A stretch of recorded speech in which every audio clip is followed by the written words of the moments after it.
оронд хөгжил авчрах нэг гол салбар бол боловсролын салбар байдаг. За манай орны хувьд боловсролын салбарын шинжилэлд цэцэрлэгийн насны хүүхдийн сургалтын системээс эхлэн өөрчлөгдөж байгаа. За энэ өөрчлөлтөнд мэдээлэл техник технологийн хөгжлийг остуулж нэвтрүүлэх нь зөв гэдэг дээр боловсролын салбарын ажилтнууд нэгдэж байна. Манай орны иргэд чанартай өндөр боловсрол эзэмших гэж гадаад орныг зорьдог нэг жишгтэй болсон. Үүнийг дагаад гадаадд сурсан мэдсэн бүхнээ Монголдо хэрэгжүүлэх гэж ирэх хүн ховор болсон юм а. Энэ нь монголчууд хүний хөдөлмөрийг бүрэн үнэлж чаддаггүй, зарим тал дээр техник технологийн дэвшил дутмаг байгаатай холбоотой. За тэгвэл оюутан сурагчдыг сурч байх хугацаанаас нэхлэн техник технологийн дутагдж байгаа зүйл дээр нь мэрэгшүүлэх хэрэгтэй болсон байна. Зөвхөн одоо мобайл дээрэн буюу зөвхөн сургалтын Монголд хэрэгжүүлэх шаардлагатай байна.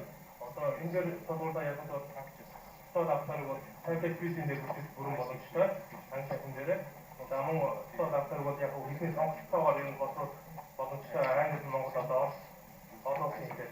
За энэ дээр ингээд тодорхойлаад англи Монгол одоо удаа хэлцээр ингээд тодорхойлоод тэгэхээр манай Монголын боловсролын специалист багш нарын агуул буюу контент одоо руу гарах ихний шатна. Тэгэхээр бид нар одоо боловсрол жагсаал авахаараа зөвхөн Монгол англи олс хэлээр зэрэг боловсруулаад явал одоо удаа үзүүлэх харуулт зүйлтэй хийсэн зүйл нь одоо таньж болов гэж байна. Боловсролын салбарт мэдээллийн технологи